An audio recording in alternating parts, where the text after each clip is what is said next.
Welcome to Coffee with the Journalist, a podcast by One Pitch, featuring well-known journalists from the top US-based publications covering technology, lifestyle and culture, health, science, products and services, and more. The goal of our show is to uncover the real person behind the real stories you love to read. We discuss their beat and news coverage, what their inbox looks like, the types of pitches they receive, and lots more. Today on the show, we're joined by Mohana Ravindranath. Mohana has been a reporter for Politico since 2017 and currently covers and tracks evolving stories within health tech, data privacy, algorithms, and the digital divide. Prior to 2017, Mohana worked for notable news outlets such as The Washington Post, Business Insider, and the Daily Pennsylvanian. Mohana tells us more about her chaotic inbox filled with over 50,000 emails, how she separates buzz from real news, the complexity of covering the e-health industry, her role as a reporter, and more. Let's hear more from Mohana on today's episode. Welcome everyone to Coffee with a Journalist. We are full steam into season 2 here with a bunch of all-star journalists, including who we have on today, which you guys have just heard all about. But Mohana, welcome. We're so excited to have you. You're with Politico. And just to make sure we have this correct, I want to make sure we get your title also correct here, because you've been at Politico for a couple years now as a reporter. Almost 3 years. Excellent. And covering health tech, as we heard, and a bunch of other areas. We're going to get into pitches, and I'm just excited you're here. Are you drinking coffee? I'm trying to wean myself off coffee. I didn't used to drink it before I joined Politico. Then I started drinking it. Now I'm trying to dial it back. So I'm on water today. Good. Me too. Yeah. As I've been talking to folks during this time, people had been having problems with cutting back, it sounds like, on their coffee intake. So yeah, we can all relate to that. Right. Well, thank you for being here. First thing we like to get into is your inbox. How's it looking? Is it crazy with pitches? It always is. And I'm not one of those inbox zero people. So I've got, I think, 55,000 last time I checked. Oh my goodness. It's a bit of chaos. Okay, so there's 2 major schools of thought here. There is we seem to have the inbox zero people, and then they look sometimes never at a pitch. They just mass delete. And then there's, I would say, your category of folk. So do you just let it roll? Like, let's talk about this. I do. I think I've been able to get it down to 0 once or twice in my life, and that was quite a big step for me. But it just they just keep coming in. So I do try to get to as many as I can, but I'm kind of drowning in emails. Wow. Okay. So how do you suss out pitches then, or do you just not even look at those? How would you describe? I guess I look at the emails that interest me, right? And there isn't really a particular hard and fast rule for what that means, because what I cover evolves, right? And I am often covering things related to privacy. I'm often covering things related to contact tracing and apps and all these things. So, pitches aren't really the main way that I'm doing reporting. I am sort of listening to what my sources in the field are saying, and I'm listening to what people are talking about. And every so often I'll come across an email that has something to do with that. And that's sort of what catches my attention. So pitches, okay, don't sound to be like the source of a story for you. Do Right. you ever use it as just a thematic indicator? Like, oh, that's interesting. I got 10 pitches about that in the last 2 weeks. Yes, definitely. Especially I've noticed over the years as I transition from different beats, I noticed that obviously the tenor and the topic of the pitches I receive is different, but it does indicate what people are interested in. Where there's money flowing sort of indicates what people are interested in. And often the pitches that I see in my inbox are funding deals, and we launched this new app and things like this. And so it does give me a sense of what people are talking about, what the buzzwords are. But I think part of my job as a journalist is to separate what's buzzy and what's getting a lot of attention from what actually warrants further attention and oversight. Yeah.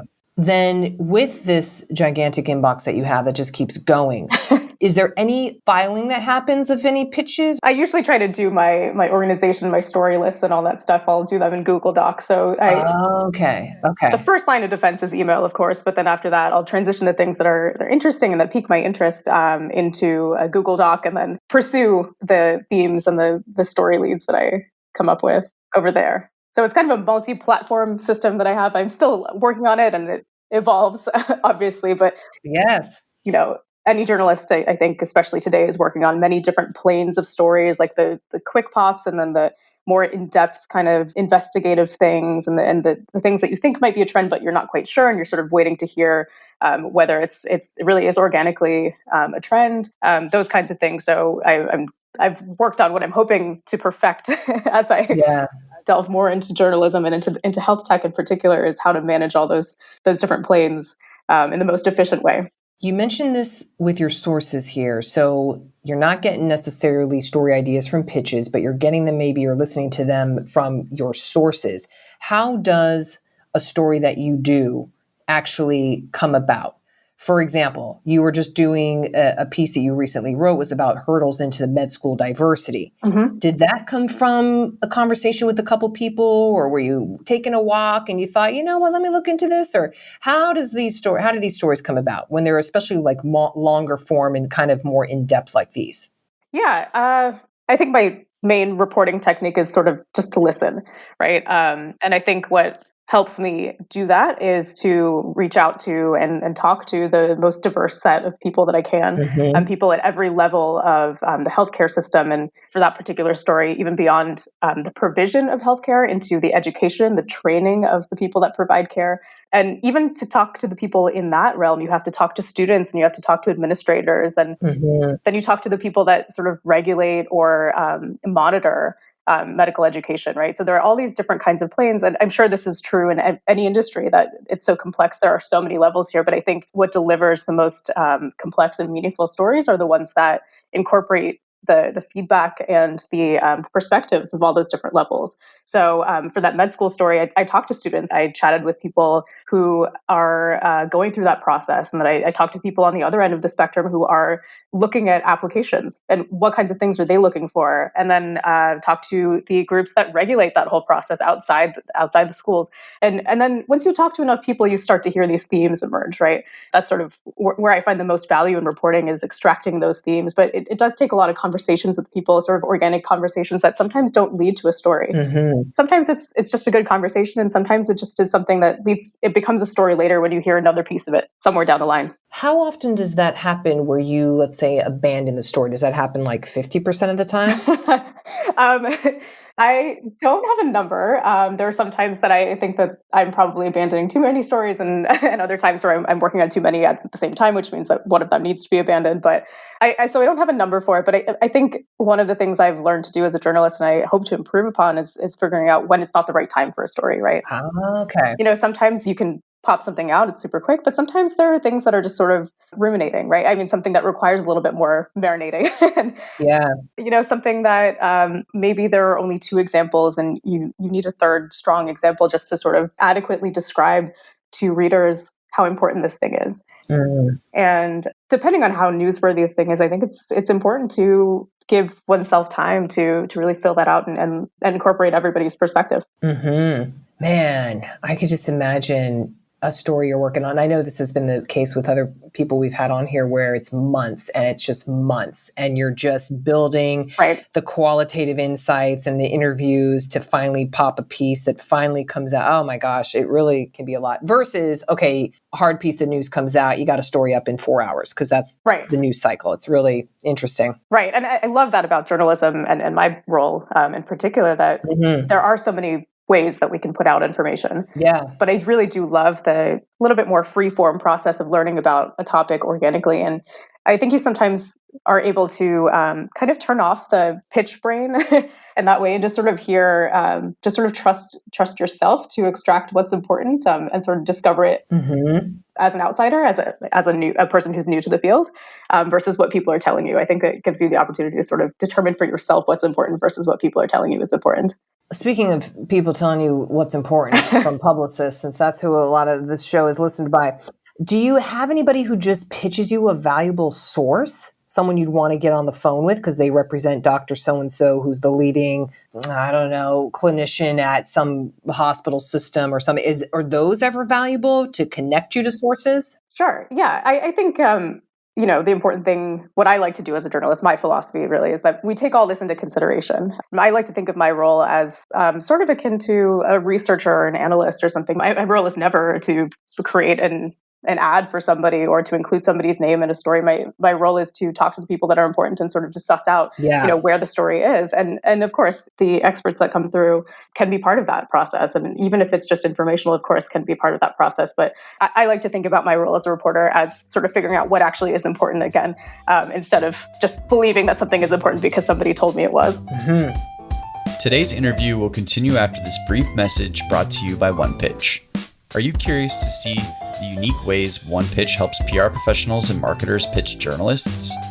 Head to onepitch.co to learn about our new OnePitch score and see how easy it is to find the right journalist to pitch your news to. Sign up for your free account today. Now, back to today's episode. On a lighter topic, Mohana, let's play a little word association game. Sure. I'm going to give you a word. You give me the first word out. Let's see what happens. Okay, let's try it. Food. Comfort. Drink. Wine. Hobby. Cooking. HealthTech. Burgeoning. Virtual medicine. The future. COVID. Vaccine. Data privacy. Essential. Diversity. Essential. 2020. Election. 2021. Hopeful for return to normalcy. Journalism. The future. Oh, we're going to get into that in just a second. Pitch. Meeting. Inbox. Drowning. By the way, how many emails typically would you get in a day? I mean, how much does this 50,000 mark? Like, when does it get to 60,000? That's a good question. I don't know, because my system sort of separates out the mass emails from the regular ones. Yeah. I mean, it must be somewhere in the hundreds, but I also have all these news alerts and things like this. Yeah. I mean, part of that 55,000 is that I've not been great about cleaning out the junk either, but it is unmanageable for sure. Wow. Blows my mind. That's like the worst vacation comeback when you have to then sort through all those emails. Oh, yeah. It's horrible. Like, oh my God. And even those times that I was able to get down to inbox zero, it's like it took the whole day. What's the return on that? I don't know. Yeah. Okay. So maybe emails are not the highest attention of your reading, but what are you reading, Mohana? Because we always love to ask. Well, and you know what? We've expanded this to like, what are you listening to, watching? We'll take podcasts, Netflix. What you got? Sure. Anything good? Well, I do try to keep my information sources as diverse as possible. And I spend a lot of time not only reading and listening to news sources, but also just monitoring Twitter and social media for just the conversations that people are having and what's important to them. But in terms of books, I just, I'm a little bit late to the game, but I started reading Dreamland about the opioid epidemic. Yes. Ooh, that was a good one. Sad as it is. Yeah. And I hadn't read it before, but I have been reporting on some topics related to the opioid crisis, the intersection of the opioid crisis and technology. And so I was, I've read excerpts, but never read the whole thing. Oh, and this was also by another reporter, a Los Angeles Times reporter. Yeah. Sam Quinones. Yes. One of the things I have enjoyed about writing about healthcare and health tech is sort of being able to couch what I write in the perspective of patients. Mm. And it's not something that I am able to do in every story, but I do like to at least think about the impact on the patient as much as I can. And I think, this book is really great at addressing the whole spectrum of the people and the institutions that are involved. Oh, I wonder how has that been, not to go off on a tangent here, but I wonder how the opiate problem, because it was, that was really festering, especially in some particular states and regions, at least in America, how that's been sideswiped, if at all, by COVID. Has it accelerated? Has it gone down? Are people turning to it more? I feel like I haven't heard about it in like the last year of this whole COVID thing, because COVID has eclipsed everything. Yeah. And my colleague, Brianna Ely, has been doing a lot of really great reporting about that. She tends to cover those kinds of public health topics, but especially on this particular problem, the attention has sort of turned. Yes, understandably, but then you kind of wonder, like, what happened over there? Right. And I hear from mental health providers all the time that this is an ongoing problem, and that things like isolation and being disconnected from people, and also telehealth is obviously burgeoning during the pandemic, but there are some restrictions that could make it harder for people to get medication for their treatment for opioid use disorder. And so there are all kinds of issues that are sort of festering that I'm hoping to be able to shed a little bit more light on too. Wow. Well, any other books, anything else you're loving right now? Yeah, well, I was also reading Mexican Gothic, and I can't tell too much about it without giving it away, but What is this? What is this? Wait, okay, let's talk about it. Tell us a little bit about it. fiction, and that's all I can say without giving away. Oh, wait, but I can read the little blurb. Okay, Mexican Gothic is a 2020 Gothic horror novel by Mexican-Canadian author Silvia Moreno Garcia. It centers on a young woman investigating her cousin's claims that her husband is trying to murder her. Oh, I am in. Great. Yes, tell me what you think of it when you read it. Is it one that you can read in like a weekend because it's so good and you're just turning like crazy? So I've been reading it incrementally, but yes, I think next time I sit down, I'll just spend a couple hours and hopefully power through it. It's great. Oh, it has 3,000 plus ratings. Oh yeah, this is okay. I miss this. Excellent. This is where I get all my stuff. And I like to supplement with a little fiction. Oh, you have to. You have to. I was reading this whole dissertation about the profound benefit of specifically book fiction as it relates to reshaping ours in society's view of heroes or figures or people who are in positions of power, or how it shapes our narratives. And fiction has a lot of merit in that. I think it's completely underrated. People think it's silly, but no, there's a lot of power to fiction. I think it's essential. Yeah, another essential. Love it. Well, speaking of the future of journalism, what do you think? Positive? Yeah, I do feel positively about it. When I got into journalism officially in around 2012, it was kind of a bleak time, and I don't feel that way anymore. I do think that especially the past couple election cycles, have demonstrated that there is so much appetite for news. And if we talk about my beat in particular, health tech, it's not going away, right? And it's such a complex topic that I foresee there being, no shortage of stories, and really there are lots of really big looming questions, complex questions about the future of health technology. Who's going to regulate it? What does data privacy look like in this new world? And the blurring of state and federal regulations and things like this. Those things are going to be around for a while, and healthcare will always be an important topic to readers. So I do feel encouraged. On the industry of journalism, obviously there are always questions about how to pay for it, things like this. But in terms of people's appetite for stories, and especially when it comes to health and technology and policy and business, all those things, it's not going away.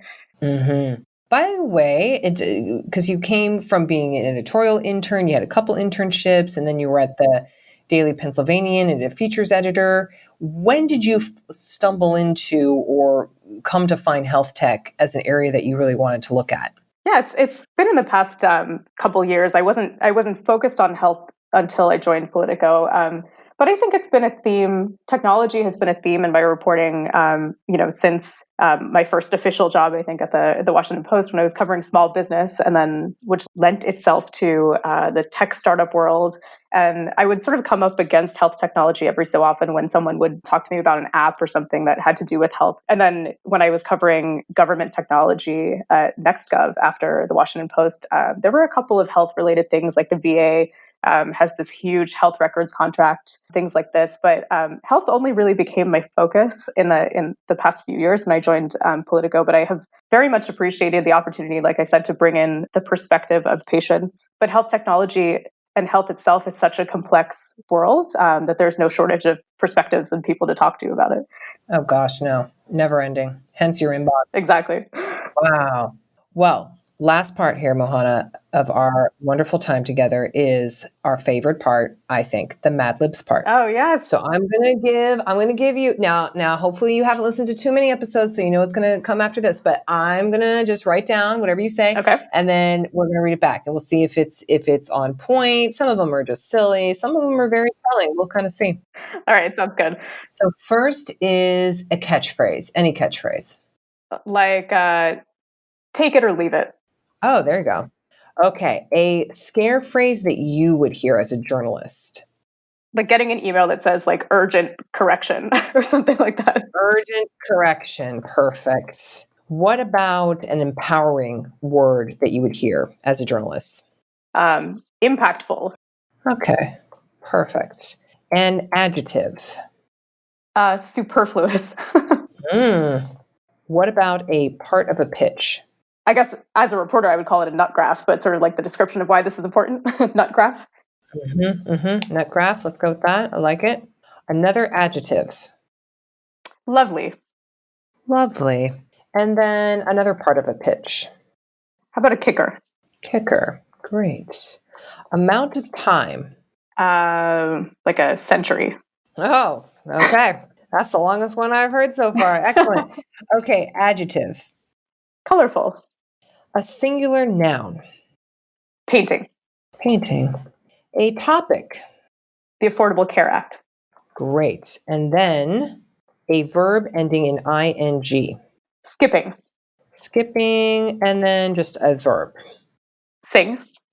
Okay, here we go. Reading it back. To me, tech journalism is take it or leave it. It consists of urgent corrections and impactful journalism on the daily.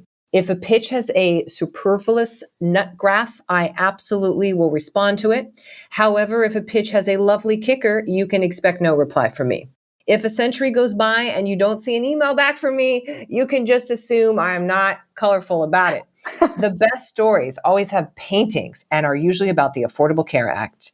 And the best way to reach me is to skip a pitch to me, but you can also sing it to me. I think that's pretty spot on. I think we nailed it. That's great. Oh, Mohana, it was so lovely chatting with you today. Thanks for being on. So appreciate it. Likewise, I really appreciate it. Thanks for listening to this week's episode of Coffee with the Journalist featuring Mohana Ravindranath from Politico. If you like our show, make sure to subscribe on iTunes, Spotify, Google Podcasts, and anywhere else you listen to podcasts. And if you have a moment, please leave us a review to share your thoughts about the show and today's episode. To learn more about the latest tools on OnePitch, head to our website at onepitch.co and see the unique ways we're helping public relations professionals pitch journalists more effectively. We'll see you next week with an all-new guest and even more insights about the journalist you want to learn more about. Until then, start great stories.